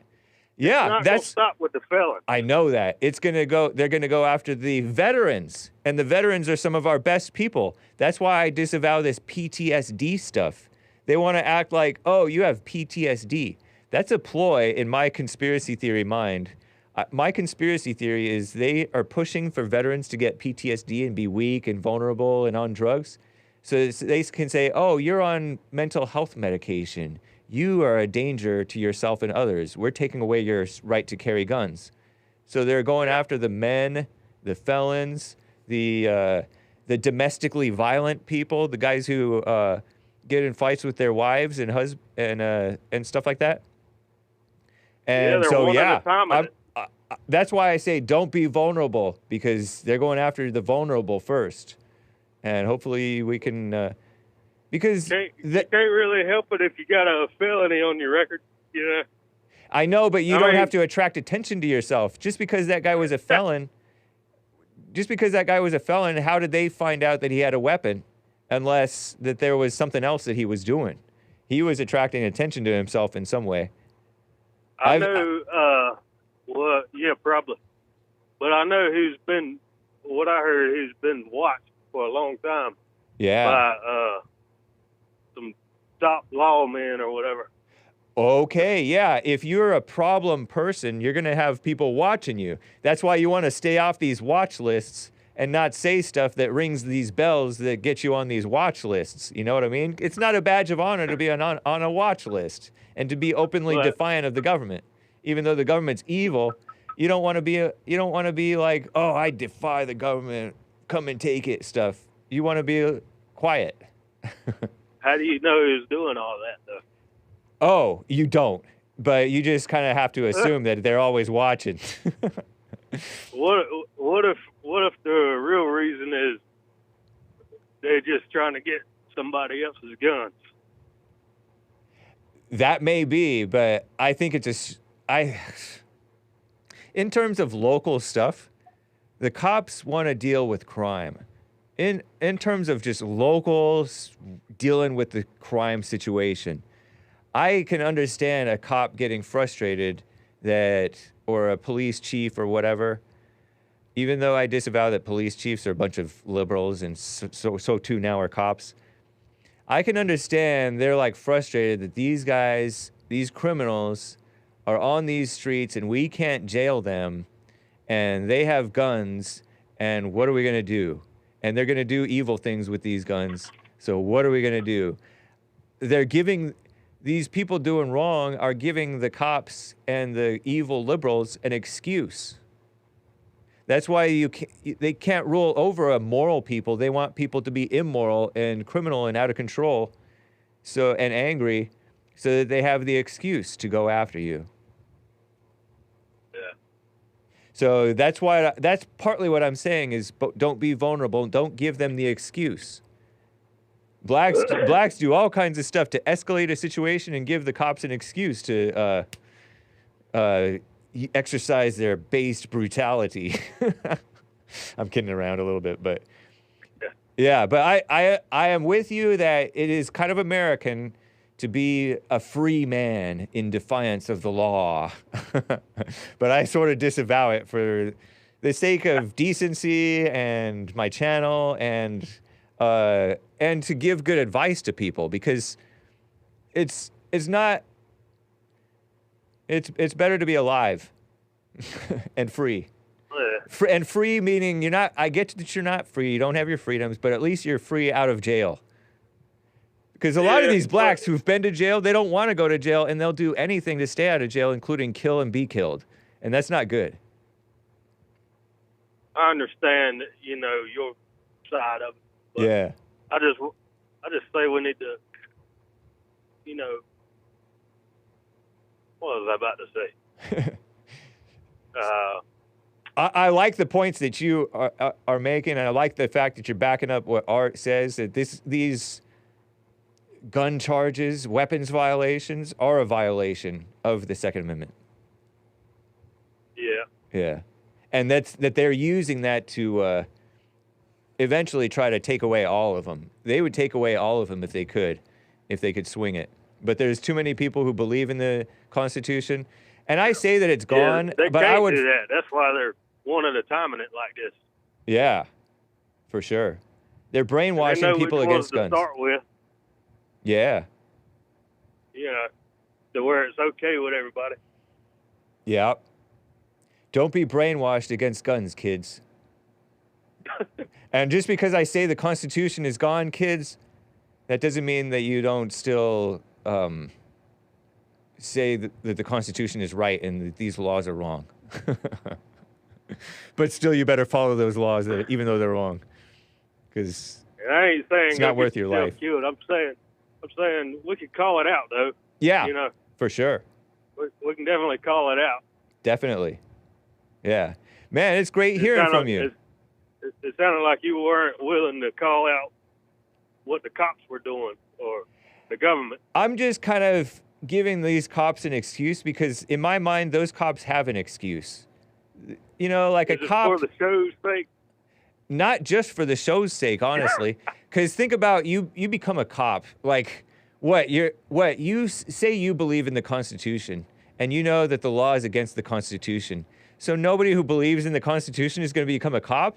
No, I think you should become a cop, enforce some of the unconstitutional laws, but just be a light in there. Because what the communists did was infiltrate all these institutions. We, too, should infiltrate these institutions with the light. Not infiltrate in a negative way, but just be, go and work for Google or go and work for YouTube. Just because they're violating the freedom of speech doesn't mean you shouldn't go work for them and be like a good influence over there, So go be a cop. I don't know, man. Go be a cop. The other guy. There's plenty of jobs. There are. Yeah, I mean, nowadays it's ill-advised to be a cop because basically cops are white people, men, and those are the most hated people. Whether you're white or not, you're hated as a cop. And both by the right wing now, the right-wingers hate them. And there's always been a segment of the independent right-wingers who don't trust cops. But don't be... I hate them. I see the wrong that they do. Yeah. No, I understand because they're enforcing these liberal laws. But they kind of have to. My point is they kind of have to. And some of the stuff maybe they don't have to do. Some of the stuff that can be like, hey, I know this is wrong, but hey, come on, comply. And they can make it easier for you, and maybe we can... I don't think that we're ever going to turn it around. I think the country's gone. But at least you can make life easier for each other. Nice, man. It's great hearing from you. Call me again. Is this your first time calling, Hake, or have you called in before?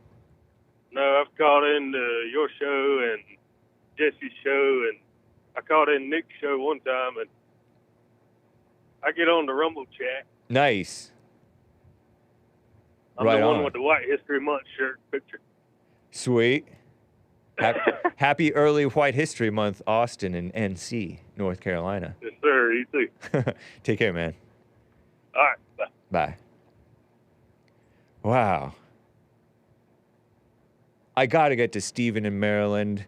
Stephen in Maryland, thank you for calling and holding there, man. How are you doing? Hey, man. Hey. What's up? I'm back. It's good to hear from you. Yeah, I'm back. I want to know these guys. Where was that guy born? Virginia area, maybe? I don't know. Somewhere in the beautiful South?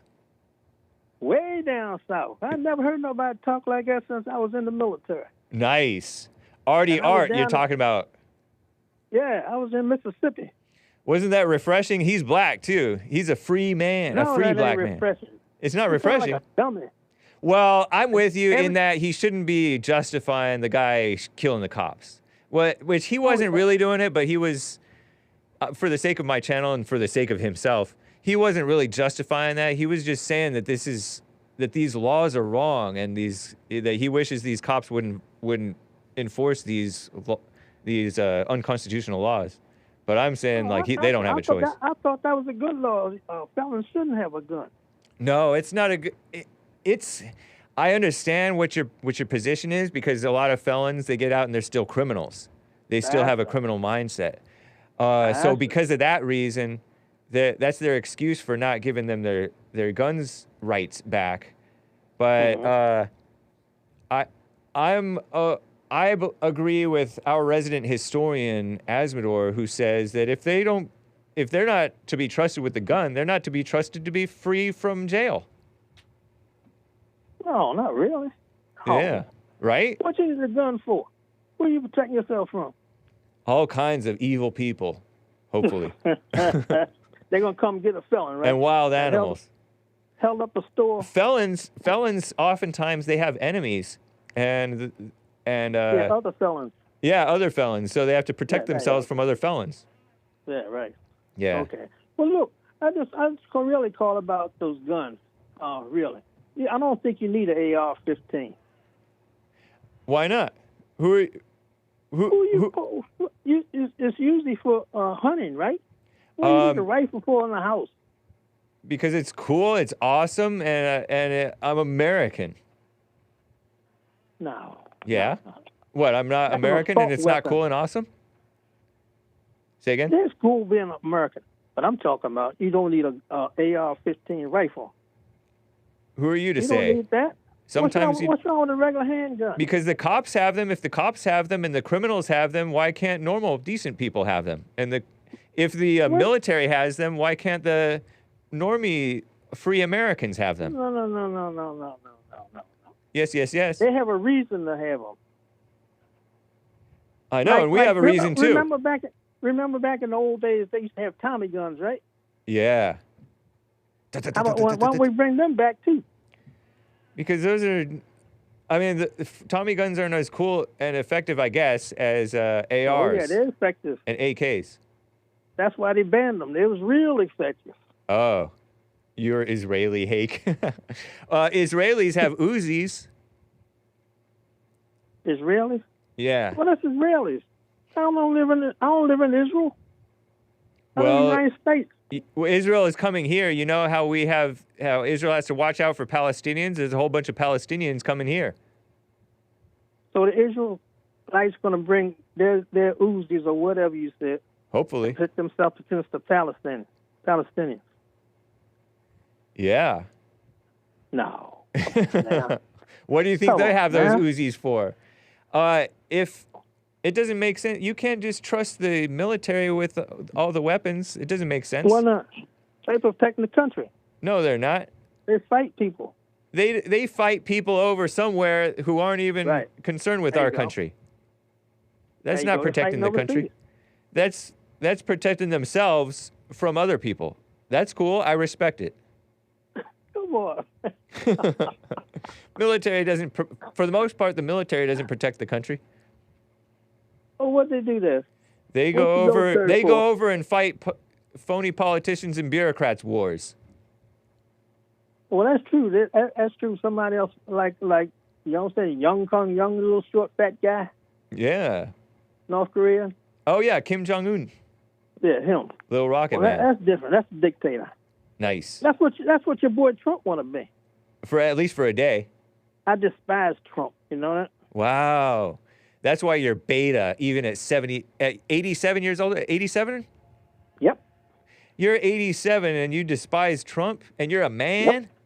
Yep. Hey, you're black, though. I cut you some slack because you're black. How about 6'2" and 230? Nice. That's an alpha weight and height. One day I hope to be 6'2", 230.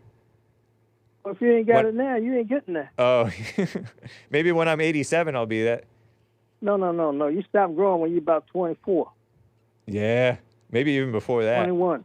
You ain't getting no. How tall are you now? I don't dox my height, but I'm right around six foot, maybe a little bit less. Maybe who knows? I'm 5'9" +1/4. Oh, you're a little short guy. I'm above average nowadays. My wife is taller than you. Yeah, I like tall women, but not for me. But I respect tall women. 5'10". Yeah, my wife's 5'10". I'm sometimes. German. Oh, that's right. Hey, right on. Big girl. She do not like Jewish people. Oh, she didn't like black people till she saw me. Right on. Oh, so she's one of those Germans who don't like Jewish people. Oh yeah. But Nazi all the way. She likes them now? No, she's dead now, so. Oh, rest in peace. I think you told me that before. She's going on. Plus, she's older than me. Oh, okay. Well, she's not 5'10" 4 anymore. She's a spirit. No. She's in heaven or something. Spirit. Is that where she is? I don't know. Judgment Day hasn't come yet. I was just being nice. I have no idea. She's floating around. She might be in hell. She's in Abraham's bosom.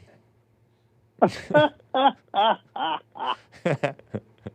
anyway, back to those guns. I don't think we need those AR. I had one when I was in the military. Nice. But I left it there. You had an AR? Huh? You had an AR or you had an M16 or something like that? No, that was only in training. Oh. Yeah, that was back when I never slept outside. You don't sleep outside when you're in the Air Force. Ah, nice. Even spring training. Oh, God. Boot camp. Uh-huh. Nice rack every night. Went out in the field, play around a little bit, come back. Cool. So, join the Air Force. Who, me right now? I think it's a little late for that, man. How old are you? I'm 42. Oh, yeah, too late. Yeah, I mean, if I were in Ukraine and we were at war, I think they would probably draft me. But other than that, yeah, you're too old. Yeah, thank God. How come you didn't go in? Well, when my parents didn't want me to, and especially my mother. And then I thought about it later, and I started to join when I was like 27 or so. I tried out for, I did the MEPS and all that to become a Marine officer. And then I woke up and I was like, scared, okay? And so I thought, I don't want to die or get maimed, like lose a limb or something. This was, all that stuff was going on. And so I'm like, I called them up and I'm like, no, I don't want to do this. I didn't go through with the whole process. I don't blame you. Yeah. Nobody, Jyrene, except the little guys got a chip on their shoulder. They got beat up all the time. Yeah. Gun ho. How about joining the Marines? Run up that hill, 50 of them get killed. Yeah. 10 of them come back. Not good. No. Terrible. Run someplace where you use your brain. Yeah. Better safe than sorry. That's right. And another thing, I heard a guy said Trump has an IQ of 182. Yes. You almost fell off the chair when he said that. You don't believe it? I think he's quite smart. Trump? I think that he has the wisdom of God, which sounds like foolishness to men. And so you see his wisdom as foolishness, but it's really wisdom from God. I ain't got no wisdom. Yeah, huh? From no God, because God, he wouldn't have 3 wives if he's wisdom of God. Oh, yeah. I mean, well, I don't know. The wisest man in the world had like 1,000 wives, and that was his undoing, King Solomon. in the Bible. He had 1,000 wives? Something like that. Wives and concubines. That's out of control, right? That's not very wise. I'm with you. It's not very wise. But he was very he couldn't brilliant. take care of all them women. Huh? How's he going to take care of all them women? Well, he was a king.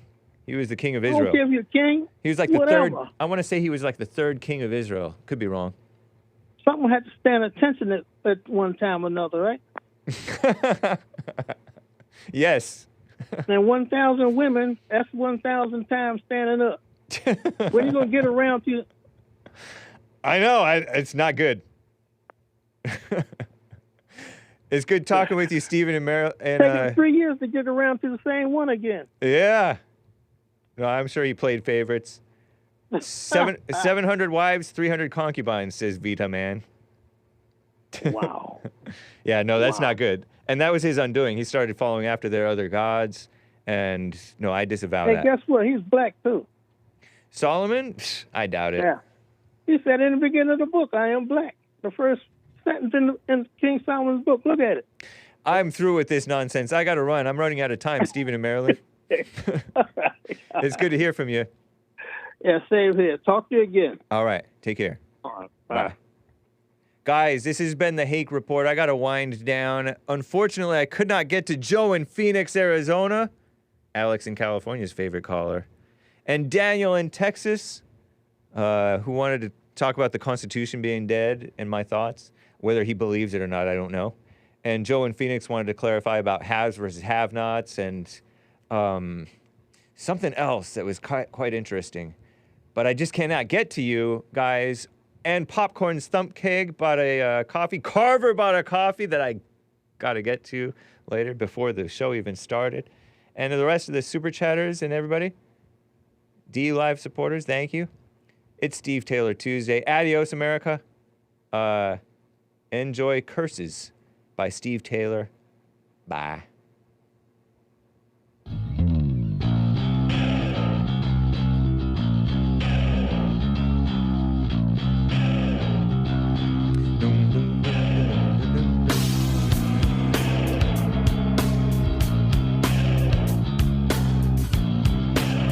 American Anchor, baby, coming up after Joelle.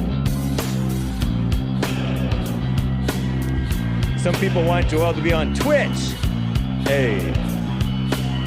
And Rumble. Hey.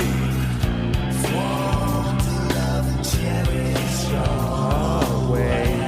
Let's just talk about men, husbands, fathers.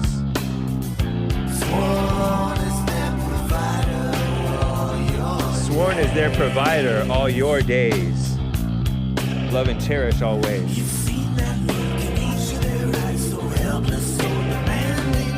You feel the strain, labor in vain. The curses reign, you understanding. Never I see the crying for saving. Never abandoned in the floodlands. Never I see the children are begging. Never I see them slip through your hands. What's up, Chris Shaw the Dawn, Misfit Nation?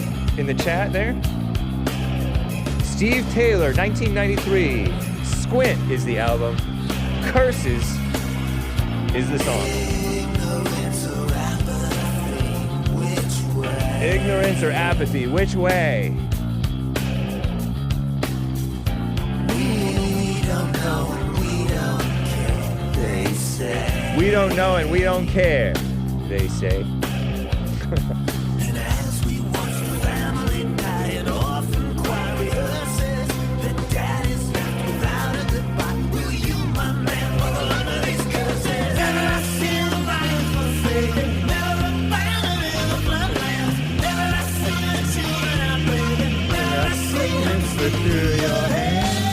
Never have I seen the righteous forsaken, never abandoned in the floodlands. Never have I seen their children out begging. It's from the Bible. It's Christian. Sounds like Bush.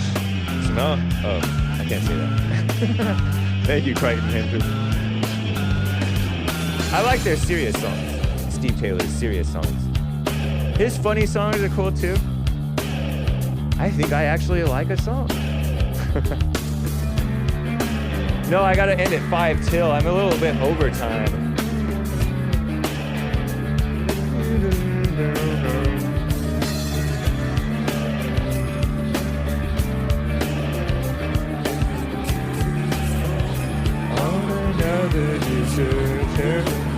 The fall of the family.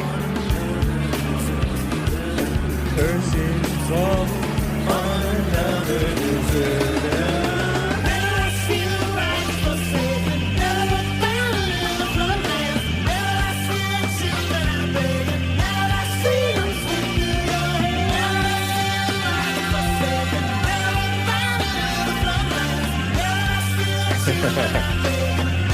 Sound like Tool now. Whatever. I gotta get out Joel's way.